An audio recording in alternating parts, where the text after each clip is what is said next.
Ma'am खुरमजरी impact news की Manung Hutna के थोक्चोम ma'am तराम नौकरी हौजिक असी अखोगी इलीगल माइग्रेंट्स की यामना असुगुंबा इशू अमा ओइबा अदुगा inner line permit system Manipur मितो मियानसा मैम आइन कायना चंगसलक्पा मसिगी मैम सिगी सिगुंबदा एक्शन लौबा ओइना चीफ मिनिस्टर ना अखोगी माओ अदुगा मोरे बेहियांग अमसुंग जेरीबामदा पुलिस चेक पोस्टिंग हांगदोक्तना इलीगल माइग्रेंट्स चंगसलक्पा थिंगनबा अदुगुंबा एक्शन अमा खक लोखलक्पा लोइना हारिबा पोस्टिंग अदुदगी चंगसलक्लगा आइन कायना चंगसलक्लगा अतोपा मफमदा फाब तारती लंबीदु लैरिबा पुलिस चेक पोस्ट अदुदा मथौ तोरिबा चेक पोस्ट दा मथौ तोरिबा पुलिस पर्सनल सिंग एक्शन लौगनी हाइबना सिंगबा यामना अकनबा इंस्ट्रक्शन थोखिबा लोइना मसी मतुंगदा कोई DGP order number IC 9196/101 IPS /7786 की मतुंगिना हारिबा एंट्री पॉइंट सिंग अदुदा ड्रॉप गैसिंग हांगदोक्तना मोइरांग जिरीबाम माओ अमसुंग मोरेगी कोंदोंग लाइरेंबिदा 24/7 पुलिस ड्यूटी तौदुना मथौ तौबा अदुगा ngasi maksu ngasi phawbada adugunaba check posting do hangtopati mathau toropatigi hojik phawbada 65 passengers haibitare illegal migrants phumanga ma mau gate gi halan gre aduga manga taruk amana jiribam somda halan gre sigumba action lokhalali basi karamba mongna toroi bano aduga masi si akoigi yamna अनौबा action अदुगा अनौबा step अमा ओइरिब्रा हाइबदि मथाना खनना नबुदा impact news के स्टेडियो इलेक्शन लाइब्रेरी आगे हेक खनना फंबीरी जापी धनकुमार रिटायर्ड IPS ऑफिसर ओजा धनकुमार बो तराम नौसरी लोइना गेस्ट की इलेक्शन बिरे ओजा Jitendra Ningomba vice president committee on civil societies कंगलाइपा ओजा जितेम सु तराम नौसरी लोइना गेस्ट की राइट थंग लाइब्रेरी से Chidanand Singh in charge BJP Yuva Morcha Meghalaya जाबसु Manung Hutna तराम नौकरी अदुगा अहानबा क्वेश्चन सिटी क्वेश्चन है तारे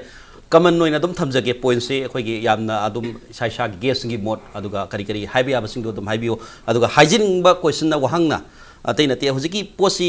थेंगमसु थेंगना बेटर लेट देन नेवर हाइब एक्शन दुदा अहामसी ओजा सिदादा दम लाक्सकी हाइ तारे हाइबसी चीफ मिनिस्टर लोखले स्टेप सिंग सी कदाइ फाउदा सु तौ तौदबुदी खरा तौबसिना थेंगसु थेंगना तौबसिना फै हाइना तौरे ब्रदरगा सिगुम विजन सी खरा हान ममांगदा खरा ngana तौरमगदी ngasi 65 fagalise nom khatang tawribani sima mangna kayama changalam bayai adupu masigum masidi kitang hana khara hena tawramagadi hena phagatra haibdi ki matang duni ad matang sida oja sidandagi kari haibini wafam sida akoina thamjani ni basi sumi honorable CM nangarang si magi miyam gi numit ki media interaction da wafam ama akoi amna check point tu da live official सिंह कयुंबा मधु cross तोर लाकपा फम अमदा थेंगरगदी entry point live official सिंह से लोखलकनी हाइबा पोट नम थंबीग्रे अदुबु अखोगी मिटोप संगपगी मागी चेक पोस्ट अदुगा मागी सरकार सिन लोखलइबो तोतांग जी ngarang gi एक्शन होप नति अने मयाम पुना मंगना मीडिया दा अदुगा मसे पब्लिक डोमेन दा अखोय पुना मंगना लेइराबो उरबो वफम नि मदुदी सरकार असि लाकपदगी अखोय जिरीबाम दा अखोगी जिरीबाम की डिस्ट्रिक्ट एडमिनिस्ट्रेशन पुलिस यावना अखोगी तौखिबा अखोगी इवन लंबी द नतबा जिरी मनुंग द सेटल तौरिबा अखोगी प्रजा सिंह सिदा कयाम यावना बोनाफाइड सिटीजन यावगे हाइबे ड्राइव फावो तौदना मोरे द अखोगी चथखिबा ड्राइव सरकार सिगी माइकेदगी मान अंगंबा थाकता होनदना लाई अदुगा लोना ngarang episode ama lakposi hena convection ama nahangi toramba adudagi hena hena akan mathau ama policing da pibani haidana adum aikoi lobu yai lopam thu hena khali maramdi aikoi gi BJP na lead toba aikoi coalition government Manipur ki ado center da leriba Shri Narendra Modi ji ki BJP ki NDA ki government BJP na lead toba sarkar asi gi aikoi gi मिटोप की मतंग अखोई यामना मयक सेंगना यामना clear ओइब stand अखोई लई stand दुदा अखोइना अंगंब थाकता अखोई लैरिबा मिटोप की नत्रगना illegal migrants की नत्र illegal immigrants की वफम सी याम सांगना भारत ना निंगतम मतुंगदगी अखोई लाकप यामना कोरोनिक ओइब हेक्ट अहिंग अमदा फुक्तुअगा हुंदोकप याबा नतबा इश्यूज अमखक ओइबनिना अखोइनसु लाइब सरकार असिनसु कमिटमेंट लई हाइदुना रखसु अहिंग अमद हेक्ट अहोंगोम पोरगा हिलोइनमक अखोइ डिपोर्ट तौब नत्रगना मा आइन gi matungina एक्शन लोखप हाइबद अखोइ द खुदोंग चादबा मदुगी मतम कुइना चंगदबा long term policy short term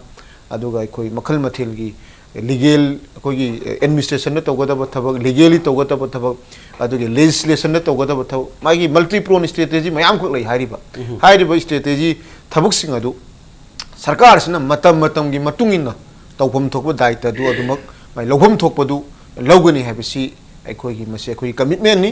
adu commitment gi action duna su adu commitment action mane adu commitment du gi matungin ni aikoi principle do aikoi gi lengak sason to boi aikoi principle lam lejari ba sarkar gi aikoi commitment nam aikoi gi lamdam si da mitu lamdam si ain na lengak pa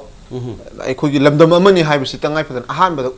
utna bagi madugi lo level lamne hai lo aduma pu oziki ain gi batungi na thabak tobani haibe wafam du jajan thabire du thamjani wafam ni sigi RAP haitare protected air permit handa ki April 1 da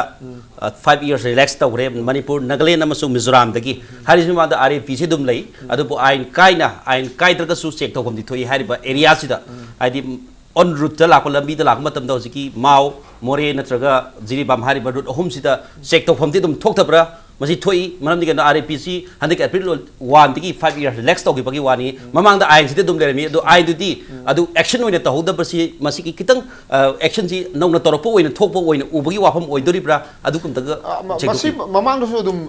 chingna ba Manipur da changai ba mi sing si da koina mitop si khandok pa kanda Europe tagi lakpa natragana koi Asia ga topa country am gi lakpa kana mongoloid features sing si mai saksu yeng ba kana yam niyom chumna changakpa akoi tourist sing da su akoi intentionally check tawge haru ragadi madu akoi gi boy gi wakanda akoi state asigi na aki akhang ama pibra habi wakalam kaksu lai hari ba ekta lamdam sida lam koi ba lai ba lamdam sida business prospect amagi lai ba lamdam su yeng ba lai ba natraga thijan ba lai ba akoi gi mayamam koksu lai hari ba tongan ba laibak sing dagi hari ba mioi sing adu business ki tamak lai ba mioi sing niyom chumna yamna magi on track haitare na magi right track to the luxury sing du da so koi sarkar disturb to point thok kadra ba gi madu gi peer psychosis sam leita ba sunati at the same time akoi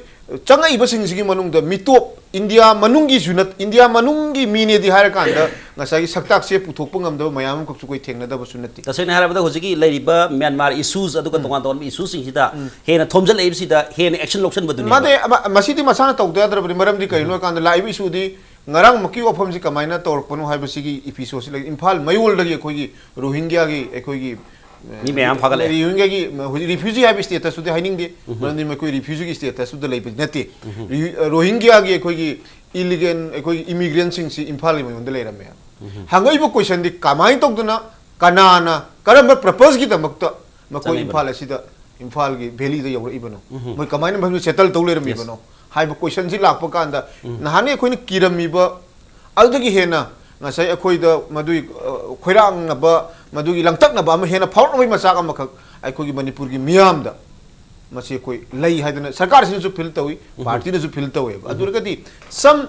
akhoi hojik sum continuation process ni akhoi gi labor law si hana hojik ki torami ba sing du gi hena kan tok da ba ya da ba matang hamakak ta honorable chief minister na right time da low ba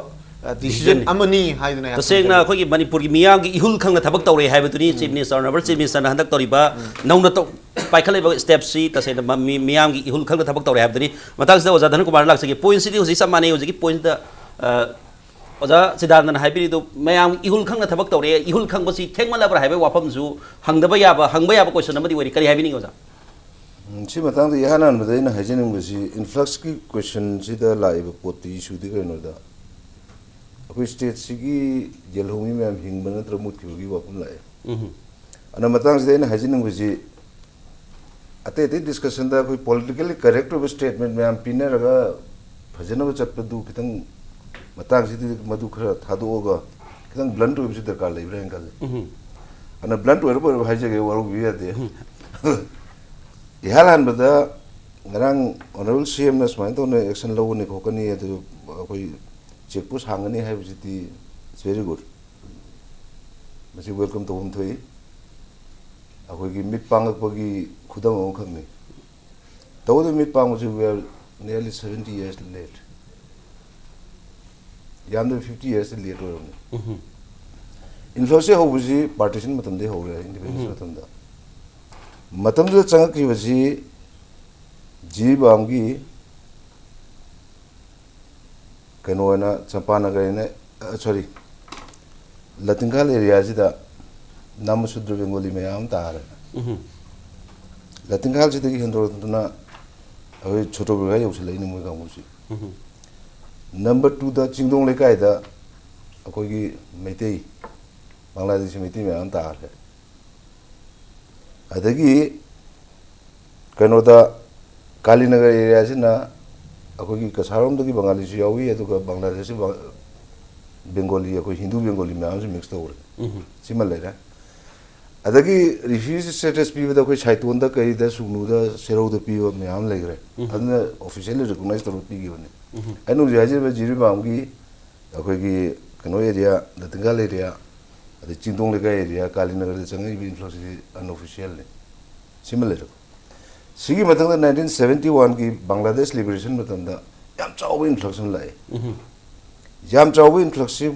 Hindu di kya bulagte mase lai jam Bengali ni. Bengali Muslim mayam se haidor ko se kai ki no da Bangladesh world da khwai dagi mi kung na tabal lam jing man ga mani top ta lay kano ne maduna nga sagi mi yam kung na tabal ne resource limited ne madu mai hinno haidok na ko da tholo problem ni no ngarang na da thoiba Burma gi Rohingya gi crisis se masi ju adu option ni Bangladesh dagi influx ni handle lakna local mi dupsal lake tarok badagi reaction lakna badagi kana ro ko ne adui potsi akoi Manipur da chapchana di mami tarabani aro 1971 dagi influx lak pasina ko andi jiri bamgi akoi gi main area hai tare Baupara adagi kanwana leba Dibong in leba area khare sikak natana khitang hanjan badagi di Chapanagar bodi khare tare ko khitang hanjan basidi akoi Bangladesh Muslim na hana tumjan gram 1971 dagi ni ko ya ji ana sagi Chapanagar da akoi Meitei pangan ana akoi original Manipuri Muslim khare tai Meitei ju tai a Chapanagar mathang Chingdong Lekai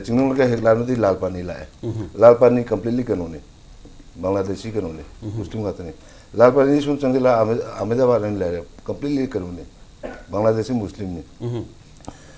mase 1982 1984 horoko hose jiwan de session le jerame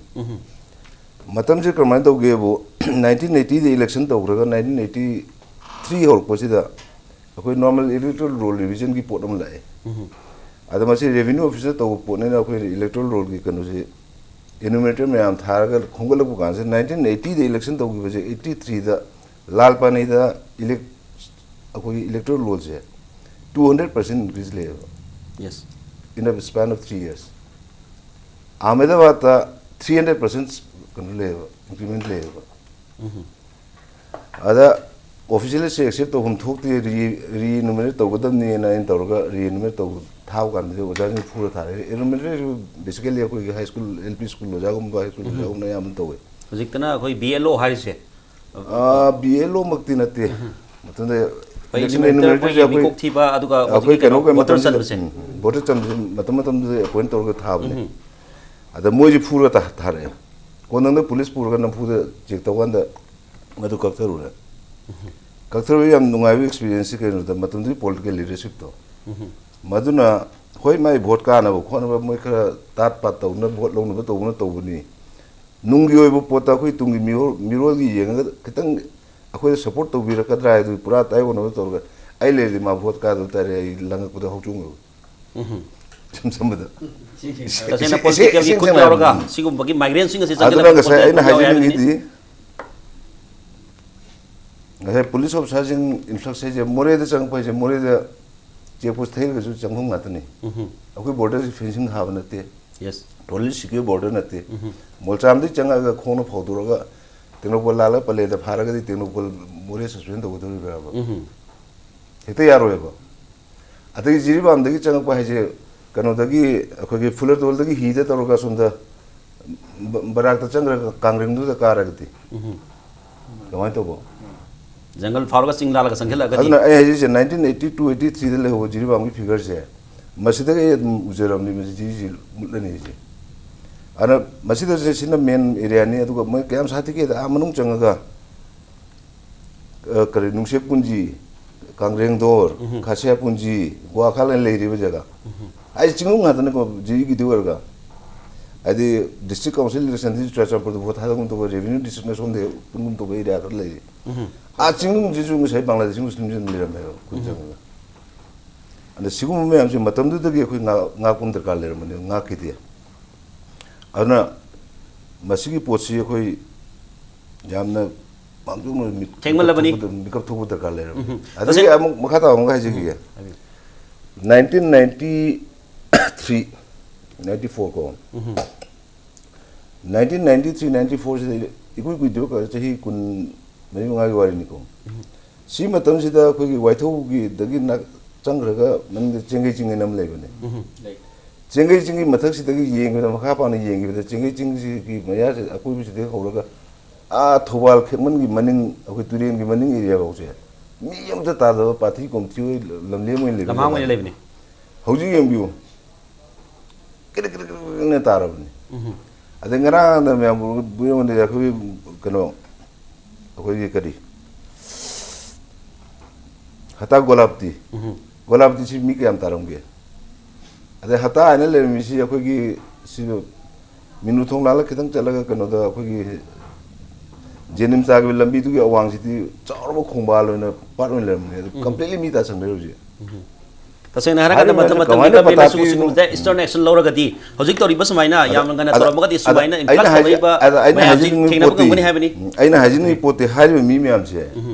akoi meitri ngang ba hitaba hindi bong ni sinai thok taba bangali ne tra ngang ngam taba adu mi nga tane lai ji lai ba si level am thi bedi akoi gi local convention sina akoi gi religious ground da support torga import to busum yam yauri yo ana icham cham bada rohingya gi crisis ho ko da khoi si da isin law khorna a adu to bada to support to langam mi dune mayam na kan to budagi tumin lai gri ne ade mo jiribam constituency ko Manipur ki constituency of Jiribam constituency ki honorable MLA the Kari Vijay. Maji vote car and facilitation to Buddha Magi welcome songs you meeting on the Sakti. yes Madu Ishedo, I wahid to Hijake, Sagatam, Jiribam neta to my Janai Sagatum have never. Have the Swagatam is Swagat to me. My Bengali pronunciation welcome have the neighbor welcome Hagat Thagat wai ya gadra ko na ku kan jiribam gi lucing bandang bo khona kan tokjeri thagat cheri okjeri welcome to the heavy loan jiribam gi MLA karak pada maite loan na welcome to the baduga makoi gi loan da tawgi aduga matam gi leiriba paliba government hagadra aduga matam dugi lok kare haitare ko rajniti wala singna matam da action je khare na loram targati haujuk leiriba influx ki aduga tongan ba khudong sada ba singum bagi mayam si yamna handharanguni haiba wafam dani with experience da Dhanakumar haibi si yam baje point number ya to ji haujuk honorable CM na makeup thokmi na si issue ji chin da ho pan bi ri je we di live am phab yes tawbo do ina appeal to jin ngom khatang di haujuk check post khare da check to guna ko influx thi ba roi number 1 Assam model logera kari loge torga national NRC tawridna ko Assam NRC tawrisma ko to gadra kari to modality am putha yam thun action logo ta kala number 1 number 2 train heng sit phorani train phor kan police drop ge torga check to bai leroi ana yam thuna khoi lamjel schedule len kan na ba kan makhar to ma thok tai schedule len lok thu yam da kala is imperative yes adna masiji tawno khona view na appeal to jege yes Dhanakumar with experience matam ma da jiribam na toramba fiba ma da hojik leriba honglori ba changes mayam sini amrik suma thambiyo Jeetendra laksake hojiki points ni samane better let than never have sidai da khoi sum penthok sira natraga khara he na mamang da hana eastern action je toram magati sigu mayam khara handaga da haibe ne to maru oina hojik leriba si su honorable minister ki action si su phajabani yamna people oriented oiba wafam ne haibe thambiri kari wakhal lebi kari mo thambini goza ngarang oksi khoi honorable chief minister na indigenous people si ngak sinena bo jang ka bilama tu pass to gani heba aduga upa madana nan local mayam ma sang ku matam da aduda khoi action la kari gumba adugi do yam thowa sa ta gadi action logani heba masi gi YC khoi manipur miyam ha bitare maru ine indigenous people singa anuba manglan ma mangphau nari haibagi wakil ma phawe maramdi kai gino habada hana mamangda akogi manipur gi indigenous people si kanena bo bana ba habdare JC IPS mayam ne khangnara ba adugumba JC IPS na संगसिलक खोंजिंग मयाम सिंगसी कनागुम्बा राजनीति तौब कांगबु नत्रक कनागुम्बा like लाइसु यामने हाइरबा outside दा massaging Thamba कांगबु सिंगदी it is a kind of the anti-Indian की खोलावनी अदुना मयांग तान money हाइबगी वाखलोंदा लेइनरमेबा अदुबु अखोगी यामना responsible person अमा अखोगी chief minister Amana सुमाइना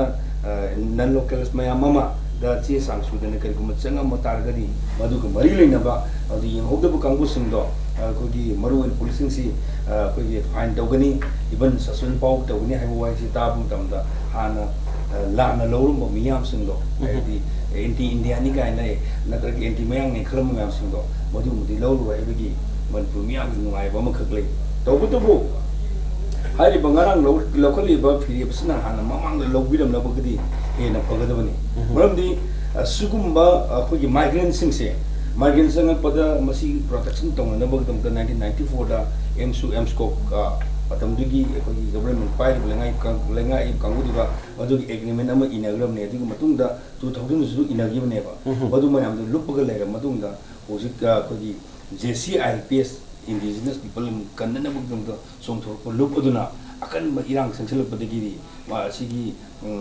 थौदोक्सी ngarang kanosi lakpani adubu thing ngarang lakpasi yamna pai adu khara hena mamang tawrmagadi hena phagadimi habo kumse hanba tham yes ozajiten gi wakalo dasu theng ju theng khara tawri bisiti yam phai adu mapu ha na tawrmagadi masi ges khudi mona haiba wafam dani matang de oja khoi gi jidan da laksake hojiki kanogi oja Dhanakumar thambiri hojiki on road to lakpa sing the police na check tong toise aduga tongan ba with jungle gi kano da jungle gi lambi da lakpa aduga hi da lakpa check post da fam check post lan thoga lagati samna have the mori gi check post ko dong lai mi check post adu phau da bi da laga palen da phau dora gati terong phau dora gati mathak ta lai police khai du action logo da bra haibadi wafam ju अदुसु अहोबा अहोबा हाइगद्रा अदुगुम अमसु लैरी अदु सिदगी हेना करम्बा अखोगी करे हाइतारे सिगुम मयामसी रूफोल मयामसी खरे हेना मेनखन अगदम करम्बा स्टेप सिंग अखोगी गवर्नमेंट साइट की हाइतारे लौबा यारिबसी अखोइना सुम उजबदा अखोगी बॉर्डर फेंसिंग तौबसी या मथौ ताराब्रां खाली अदुगा सिगुमबसिदा अखोगी चीफ मिनिस्टर की नत्रग गवर्नमेंट की ओइबा बीजेपी की वाखलोनसी सिगुमबदा करी करी लैबिरी सि मतांगिता इशूसी चुमी बदु हंगबया वफमनी हजिकी लाइव पोसी आई कोई proper inquiry action naji within short hour the act within half an hour the action law we offer yes madu lairoi action law go do review su as per law magi inquiry ki process ama kadai da magi process ama madu kamai to na chang pono haibu ki inquiry ma di soina laigani na kan ma hi da lala changa ibra more points the power changa ibra na kadai da changa mi ni na ma settle to guni aba changa iba mi du ma anywhere place ama da ma Manipur nga che akoi hafta da kari da swai da Rohingya lerami Moria da lerami and lambi da anywhere da gi di akoi ki police ki vigilance aduga akoi ki police ki mikup nam sing ba law enforcement ki body sing gi mikup nam sing na moina work tawraga di masi tawju tawri ko masi taw he na su tawragani na sa tawi amukai na tawraga di mosi anytime mai koi si chen ba yaro adum phagani aduna action lokot pa ki matang udi it's a warning no you elect le you have ni CM na initial stage ni no na madu de victimize to ni have nati mo koi encourage to boni mai koi activate to boni honorable CM na hari adu BJP wafam na la kan da ai koi ki meeting si illegal migrants ki wafam si ngasi ki forum si da khanna pa da masi am sang ba pot na ma yes issue loiba khamban nai roi aduna hojik lai si ai koi da saktak si yaudna kaidobai kari interest kari gi damakta changa ino Manipur da kari ne khanbi bage Manipur gi singam litam gi lamsi da hekta ko changa ga hekta leirurani haibi wakalla makak leiba madu buda guide tawra iba CCM du kari nu haibi gi identification tawna na bagi ko gi jam mathok tarak pa madu kum study to bagi area kharasu tangai phada braina ko da phaw bulai adu gi mathakta ai koi gi leiriba BJP gi ngasai gi government ki magi kainu haijaba taragadi stand haijaba taragadi adum swaida ai maming matha pandana atopa thai kanglup amagi mihut khara natragana group amagi section of society boy mention to criticize to budinate India gi su as a whole foreign policy da yamna mayek sen Rohingya gi wafam si lai masi like la su haibiri ba my community du intellectual sing na madu yingbirang gori na khali maram di ngasi handaki thas ki me gi tang trama thoida Sushma Swaraj ji khoi gi ma khoi gi rengunda hojik na pito haire moi gi hidai satna Myanmar gi khoi gi kaino si ma gi presidency yu yin min ka unai aduga Aung San Suu Kyi unai khoi gi Rohingya gi lairi wafam sina ma hojik mi lakh tare refugee si Bangladesh te lere mafam gudi makta la India gi mafam state sing mo entry to bo hawre khoi concern oi da banate adu ba khoi nampu da hekta khoi tak thokadam ni hai wafam ka su thamde khoi na Myanmar da hari Bangladesh amadi Myanmar ani gi marakta lainari ba mo gi yanari ba tamena condition United Nations ki presence da Rohingya sing si condition ahum da maram di hojik lairi si safe ahambada moibu safe oiba speedy khara thuna aduga sustainable haida amuk chakhra amu halo oidaba haibidi S3 ki formula sida Indiana Myanmar da koi matu pressure tawe aiba lairiba Rohingya gi wafam si Bangladesh to Myanmar ga tongnari ba laiba Rohingya gi refugee gi wafam amaka magi lanjel lakpagi wagi lairiba problem si masi India su concern oidaba dinate aduna koina appeal tawjaningi badi sigi sima situation sida sida pungning da kari wakal phawi bagi na kayam yam kana ba phang bagi kari interest da ekoi mafam masida hairiba miyosing du pusalakadori bano yaragadi masi thadok piba aduga lamdam masigi lairiba situation aikoi yellow mig da lai saifu saithing aikoi masigi ihau miyam gi thangoi da kari phawri hai basisu koi puna khangminna bagi mathau ta ba amakak lai haiba ofam du masu ayak thamjani ani subada BJP gi ngasai gi sarkar gi haijaba tare sarkar gi aikoi loinamak sarkar gi mathak nan badi is not aikoi na sarkar amoina yellow mig kanana ba hai wafam duna manga thamma kan da changai ba mitop sing si aikoi na loinamak sarkar sina mai logom thogo dai ta khoi logom thogo dai ta loroi haiba natab miyam cooperation to civil society organizations की cooperation political party पुनः मकी cooperation कोई पुनः मणिपुर की interest था कोई India की as a whole country की interest था कोई पुनः हिमिनना भी याना बा लेमिनना भी याना भी दमकता लेल of the law आई कोई मसेल निमरकता लेरी बा खुदुंग चा था वो मयाम problem सी कहीं नो मणिपुर जी हेक तो खुमजे लगा कोई मसेल कोई पुनः मग लेरू रसी हाई दने हेक्टर लाख पदा मधुई ठेंगनरी बा खुदुंग चा था मयाम से कोई पुनः खमी नरकांदा लेमिनरी बा कोई civil society मयाम कांगलुप चिंग तम पुनः कोई हौजिकती कोई ILP की movement si ubakan de koi ngasi media da koi na nungai ba phau ba haija ba tare koi chingi maru mapang sing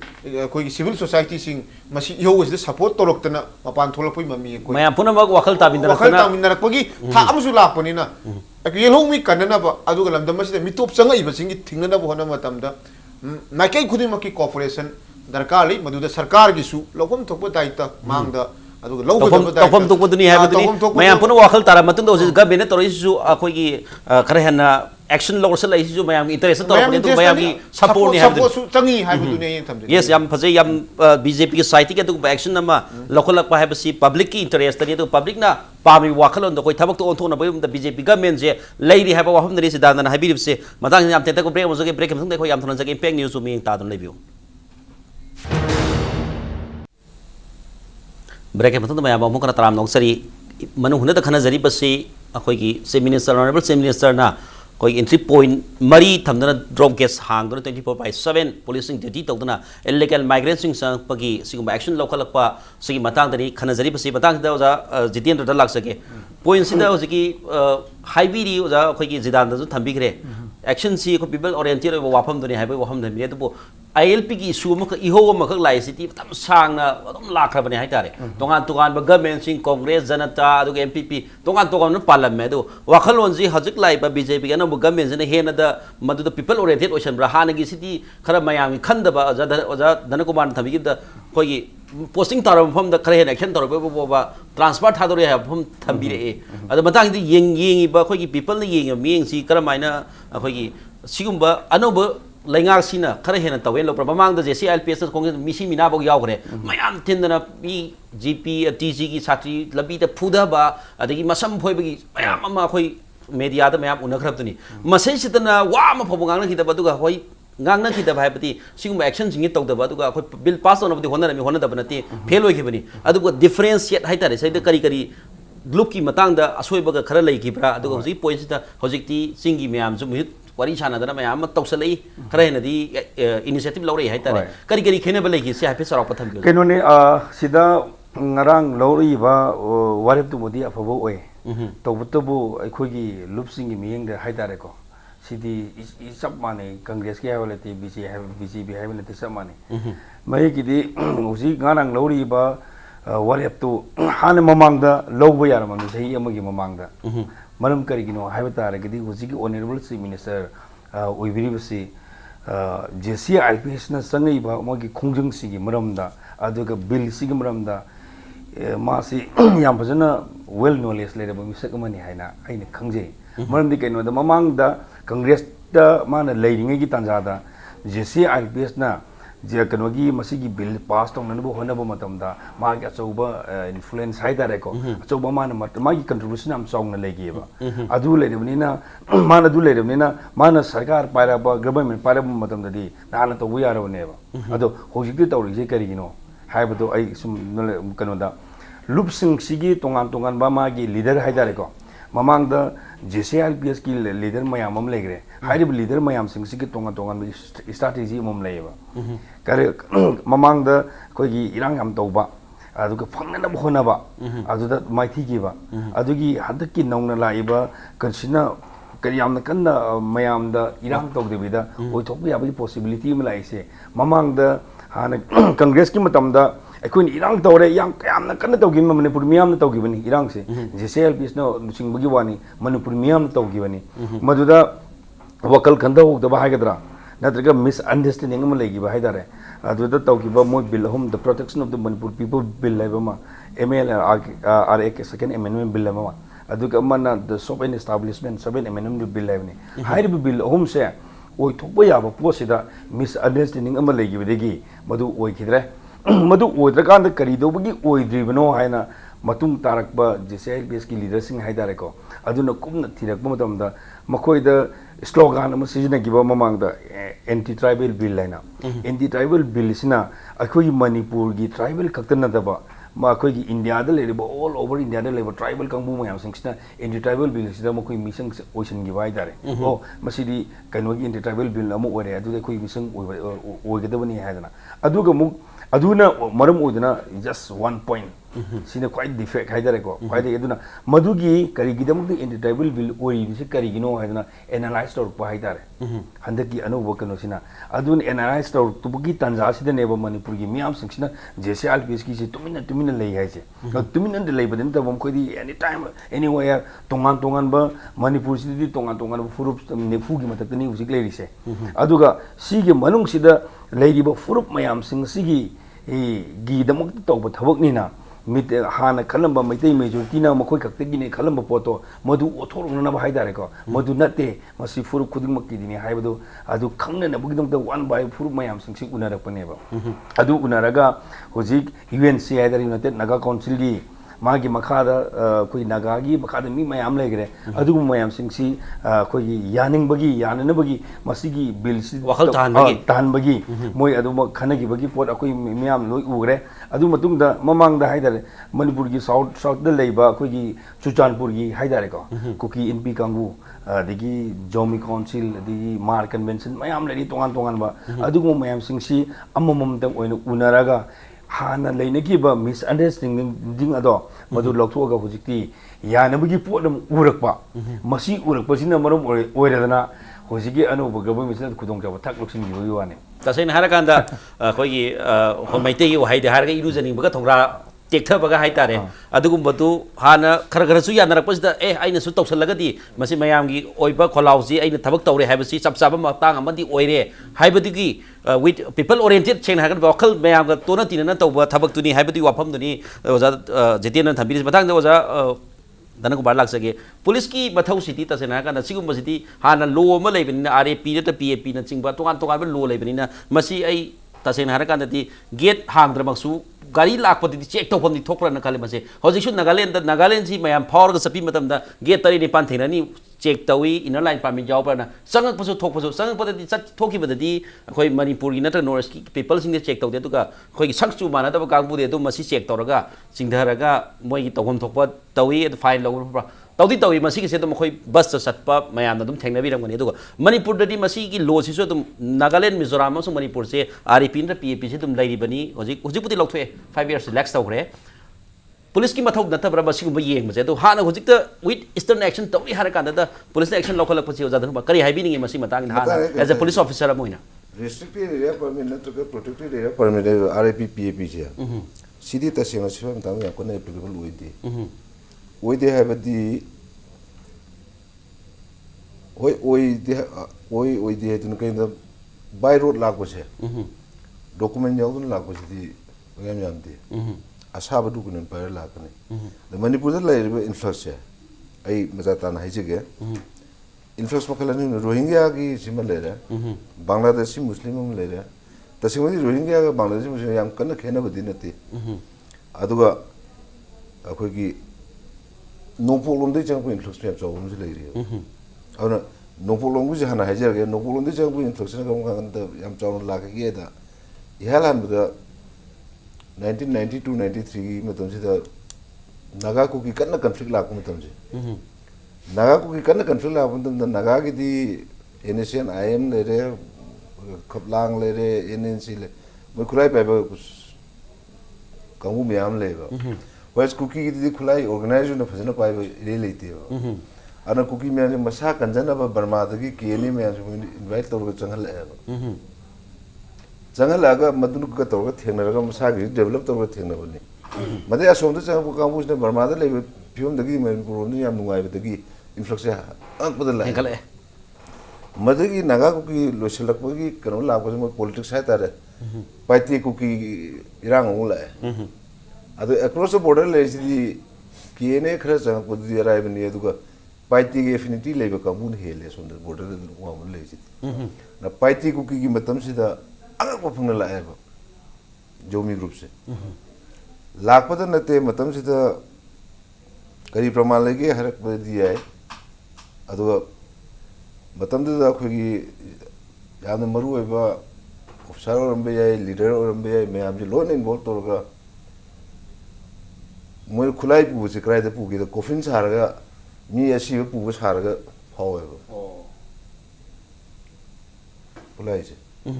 coffin सारगा अखोगी church की गाड़ी तौरगा पूरा चले हो अना सिगी इन्फ्लक्स में ले को नंबर 1 नंबर 2 दा पार्टीशन में तुम चेलकवा दगी 1971 की बांग्लादेश लिबरेशन द चेन की चेलकवा सिगी कनो दी इन्फ्लक्स ने तोंगान मन लेग्र कांदा मखा तब इन्फ्लक्स दी को तो ऑर्गेनाइज्ड ट्रैफिकिंग ने यस ऑर्गेनाइज्ड ट्रैफिकिंग जे क्राइड लेगे रखाइन स्टेट ता रोहिंग्या सिंगी लेबी वाई मोय सिनादा बांग्लादेश से हिंबंग अमक्ता कांदा असोमदे हिंगनो चले असोमदे सु वाबनिना बांग्लादेश से लेंदे कांगबु जे ओगा बांग्लादेश मनुंग जे टीम मना त्रिपुरा बॉर्डर को पुर कने बा अदुगा कनोगी बॉर्डर का मेघालय बॉर्डर का सीधे पूरा का त्रिपुरा में इंजिल को कांगबु से सिना करम दे लागते कसार लागने त्रिपुरा में ओलो पसी टीम मने सु ओकदोइने असोने इंजिल को पोचे ओ अगर कसार द लाने कसार द डॉक्यूमेंट सेम दो इन मोगी प्रधान उन्धा मेंबर टू बोलो सिल नमकल का दो इन सोमना कंदा कनोरम द लागुसे अखोगी मेघालय बॉर्डर लागु कांबुजना गारो हिल स्टोन द फावर का गुवाहाटी रोम लागा Assam valley the document same दो अदु चंग दो इन अदुगा मणिपुर द रोहिंग्या इन्फ्लक्स नरांग नहान सिद प्रॉब्लम थोगान द लागुन कुइरे चप्चा चाहिए का 2000 में आदाय दो 2001 टू आदाय दो रंगोनी टेक्नोपोल द मुई त्रामेंगा फाबने बर्मीज ने एंटर होगा अदो मुई सी हाई अदो कोई कनोगी फॉरेनर की मतुंग एक्शन लो हुई जेल द थमी अदो को कोना डिपोर्ट तो गई बने को अदो माइन तो उतना लाइव कांबू से मुई जी कमाई तो गया था हुजूर सु कोई चीज़ तब बजाते हम ले रही लेबर लेबर में लाखनी मोई डॉक्यूमेंट लोई पारमगनी कसार साबनी इसिंग सिंगदा अदुगा मणिपुर की लाइव हम थीना कोई ठिकादार में हम इनकरेज तो मोइजे कनो वेरी चीप लेबर मोई सेंदोंग हेनबा अना ठिकादार में हम सिना बल्क त ओकने बजिदा डॉक्यूमेंट तो सोये सारकपनी अरंग सही ngरang han आधार कार्ड साजन खोसन बायना हाइसे Aadhaar da nate PAN card ka gilo en duplicate lo thok lamni adu even currency note for duplicate la ni na anu Aadhaar card duplication smi lakani to Aadhaar card kuma kai bajiti akoi matik jaw khulai pi ga khuda ta miyam phare fingertip tak lo namaga lakpada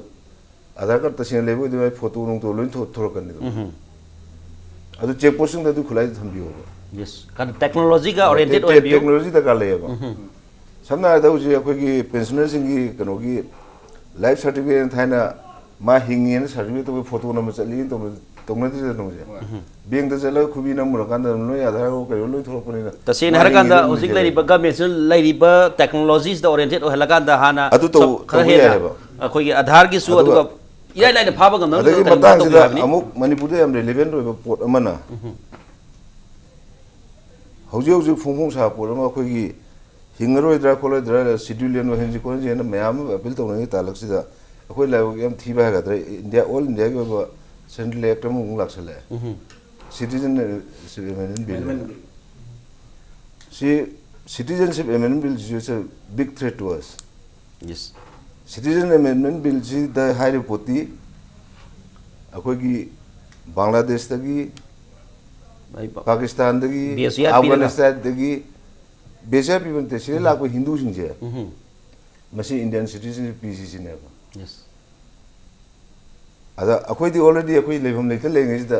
foreigner me am ju citizenship bisel aga de akoi ge du ri ge ta sen har kan da hojik lai ba citizenship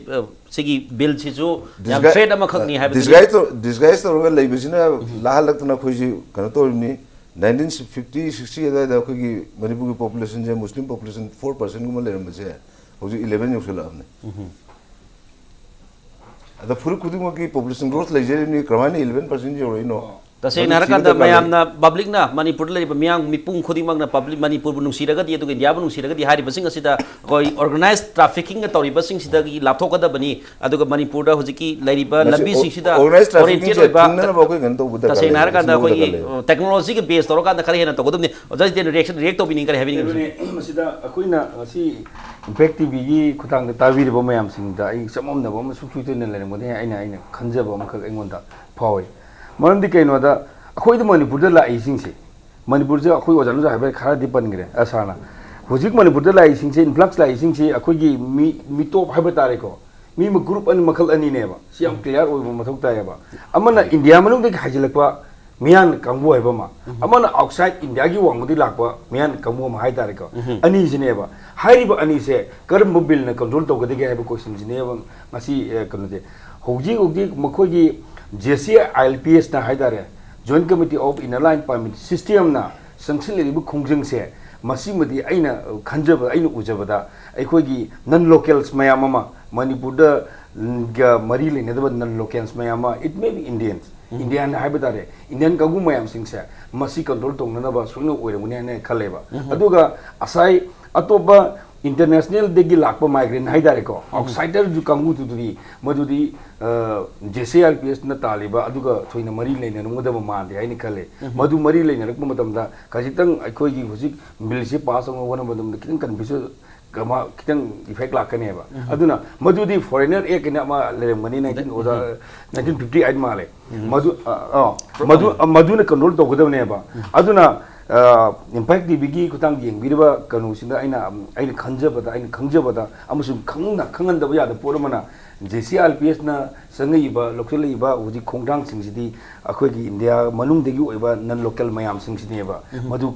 kanu thingne ba ne ba ado JCRPS na hari ba da aikoina khanjabada khongjabada non local mayam ma Indian mayam sang pa yabra yadabra hai bu sin ne ba adu makoina Manipur do huji laiba migrant labor mayam singsi khoi India na simje ba ek sunga yadre ba huji Manipur da akoina na local hari singje masi Manipur da sang pa yabagi mogi possibility leite ba marum kai no ha da moi 1979 da Interstate Migrant Workmen Regulation of the Employment and the Condition of Service jaina 1979 da ekam khak pass tau ki ba hai de ba ek adugi matungina kanagumba akhoi labor amana atopa state aman lana mana thabuk su busat ke have targadi mak da yamna mathok tari basi mak si kanano hai base aju sakhang na nabuk damta he or she se kari mari lene ma labour ने करम labour no है बदुगी मागी मरी मागी state दुगी labour department मा पीगदबने card अमा अदुगी मतुंगदा माना मासी कनोदा एनी क्रिमिनल कनोमदा आई रिलेट तौदे अदुगी लेते हैबगी पोरम सु मतौ तारि बा एक्शन हाइबने अदुबो हुजिकी लोकल बस मिनिस्टर लोकल स्टेप सी हाइब लोकल लेबर सिंग मथत लोखतपदी ओइब नत्री हुजिकी प्रोटेक्टेड एरिया फॉर फॉरेनर्स सिंगी मखादा तो अदुने आई मखा ताकदुसे अदुमा अदुना मरम ओइदुना अदुगी पोसी हुजिक मणिपुर लाइबा हुजिक मिसिंग हेगलबि सांजी 1951 दा 1949 दा मणिपुर ना इंडिया दा तिनसिनग्रा मतुंग दा 1951 के सेंसस लेरिसी मणिपुर अपुनमुगी ओइना लाख कनो खक्तने लाख मंगा लिसिंग हुमरा माथोगी सौरक बखक्तनेबा 1951 दा लेरिमजे ngасina kya lerme ngasina 2011 की सेंसस डिपार्टमेंट दा दुसु गवर्नमेंट ऑफ मणिपुर ना मोद थिजबदा लाख कुन गन पान गा लिसिंग याखे मंगा चाटेट मरफु दरा मरी नेबा हाइरिबा हेंकलीबा सांग मयाम सिंगसे मसीगी मु कंपैरिजन खाइदोकपा सिंगमीना कयानो तमीना कयानो और अमदा तंगदा लैंग्वेज कमरी ना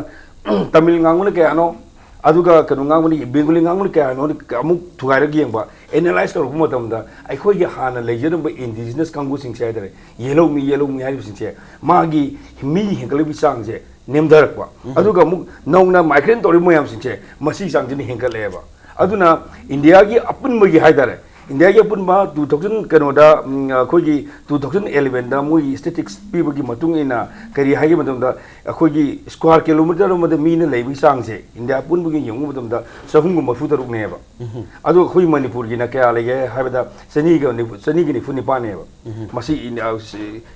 पार स्क्वायर किलोमीटर हाइदर को अदो मु मी मिसिंग हेगरबी सांगसे मिसिंग हेगरबी सांगसे क्या लेगे इंडिया अपुन बगी ओइना सही तरह की 2001 देगिना 2011 सी सुरक मतम से मसिद मी हेगल सांगजी 17.07 नेबा अदुगा अखोई मणिपुर जिना मु हेन मोंगा अदुदा पॉइंट दा अखोई ओजा जे लाइब पोती लाइब मयाम सिंगसे मणिपुर दे मिसिंग हेगल मयाम सिंगसे अनस्किल ngakta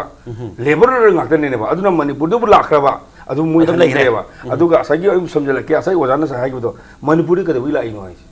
मणिपुर कई लाइन मणिपुर की मैं खुद खबीबा इंडिया की वखलों मणिपुर से करी येंगे निखा तब लेबाब अखोई इंडिया यूनियन पुनग्रब अखोई स्टेटस से इंडिया गवर्नमेंट अखोई करी येंगे है चेक्सीन येंब मथौ ताई 1939 के अखोई अहान अनीसुब नुपीलाल की मणिपुर चिंग थादोगनु है अखोई इरांग तौरमगा हुजिकी 2018 यौरप तंजासीदी अखोई इंडिया चिंग थादोरगदी अखोई सीरनी खलल मगी मतम लाबनेबा सुमान लेरिंग तंजासीद मिटो मियां चा मयाम चंगजलकवा असिना अखोई चागदब थक मयाम सिंचु लोइना मोइन पाइसनगिबा अदु इकोनॉमी हाइदारे मरोइन इकोनॉमी सोसाइटी मा खुनाय मा लिंग होनब खाइदे मरु बिजि इकोनॉमी जु मोइन पाइसनगिबा मसी मयाम सिंसे अखोई कंट्रोल तौदब या यस तसेना का इंडिजिनस की ओइना मणिपुर लेबे येलो मी सिंगसी कनबा मोई लाइफ तु खतनते तोगान बा इकोनॉमी अदुगा तोगान कनो मयाम दुनी लोइना कनब दुनी बदरगा लेजिना अरुई बदा अमदा हाइदारे को होजी अखोई की चीफ मिनिस्टर ना nganaang na लाउथोकी बदु माना चे सांग सुदना मा हाइना हाइरिबदो करम चे सांग नोबा अखोई हंगो याबसे मसी अखोई की मणिपुर पुलिस डिपार्टमेंट सु मो यामना करी दरकार ओरिबनो what are necessary documents they need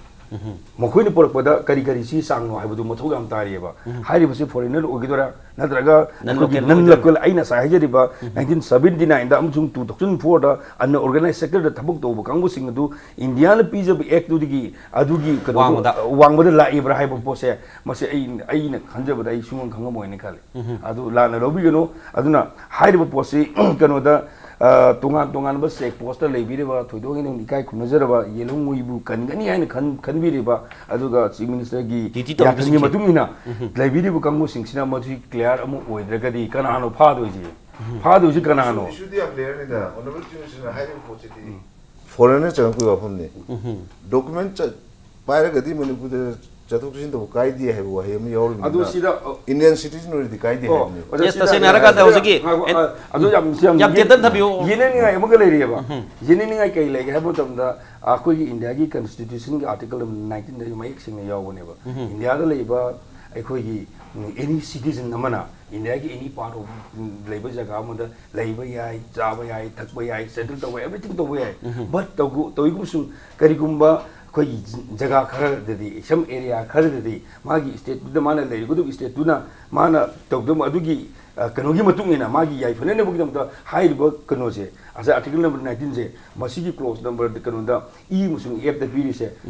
restrict to way have a Tasen Harakanda Hosili Chief Minister local action see not local sing the Tori Branatraga, Hariba foreigner protected air permit foreigners acting Matuna Tori Brahasi, Ketang Sabam Nari, Adugo JC LPS Sankiliba, Kongtang Kitang, Bami demands the Yobawali have the Adubu, Matangita was Asidan and the Royboina. Tamsaki Haiba question Duni, Ozik Ladiba, Ozik Chief Minister local steps is good, but Karigumba, JCLPS na Taliban demand akogi illegal migrants kita nati hoti JCLPS na sankhile bukongthang akogi non local sing sankhilak na bagi sigumba inner line permit system sika mari lainari bantraga mayamda adugumba ma haure habdigi akogi initial stage hai tare adu matarokador habi wafam ule bantraga mayamda thaja halibra habdi wafam ne tamije kari habi ni aroi ban thambiyo ai khoi maikai digi thamning si yam clear oi habdi yellow mi kanana ba haibasida mapan dagi lak foreigner ne tit tor beching si foreigner ne identify to the India gi mi foreigner ne identify to bo ngam bagi thak ko leitre ko ne government ne thengari be sita ma masa oina la loan phong na dre loan phong da ba ga Bengali loan si di sida leiba ko gi local maitei ron ngang amana ma gi loan si kaman laina Bengali loan wari sana da ba kan ngang loan de phong da ba kan ma Burma da gi ra Bangladesh da gi ra natraga na West Bengal dagira khangre adurgadi yellow mi the piriba impact si India engel khudi maktagi sagi tamo kainon haibion akogi nopok lom dagi lakpo influence achaw influence am lai hairi sijo bachu ingor to bu yaro ya adi haibadi yellow mi the ngasi issue am concern am kai koi yellow mi kan gadabani haiba ILP na dragon ILP ka manaba billama puthokadabani haidana demand to rakpo India state khara da koi ngasi uriba Himachal Pradesh ki model lamgi matang da Nagaland da adu Arunachal Pradesh da Meghalaya da kari tauri haibadu koi punna madugi perspective to yeng da bu yaro ya ngasai hangibo question da aina clarification hai ga da sengdok chening bai ga da India gi citizen ama sida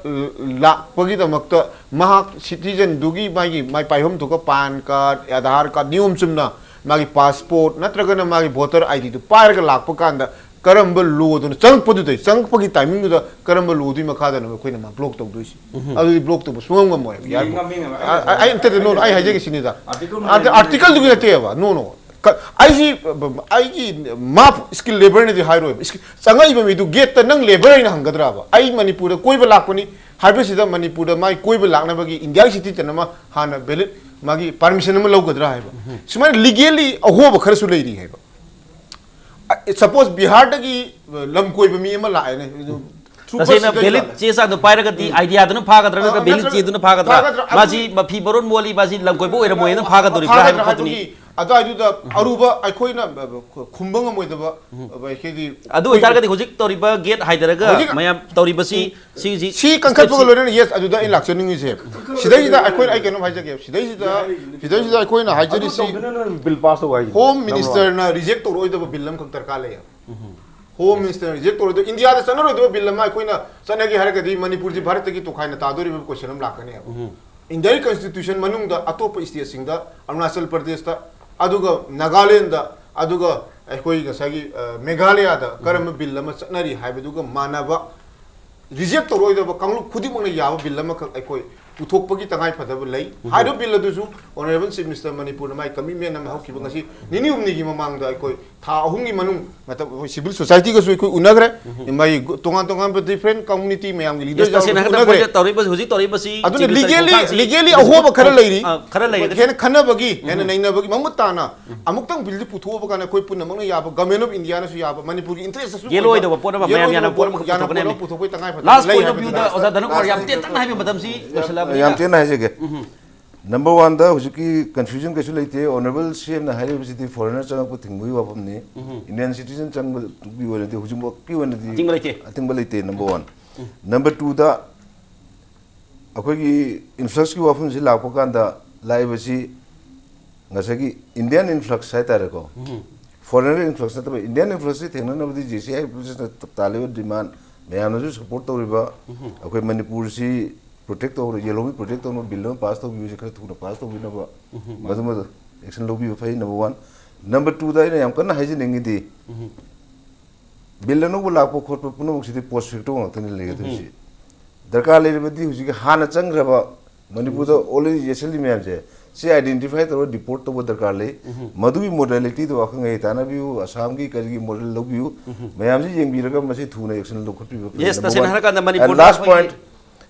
citizen amendment bill lena nongna laibe assam da irang hore Manipur su lakani masi amendment bill se akogi central government ki policy ma kha da tawjubu garam yai tawjusu no but north east city hana da yam sathi ni affected oirabani na haiba xc bill ji act on lakho matam da north east exam to biro mo not applicable in north east type you na akoi state government na state nam lo biu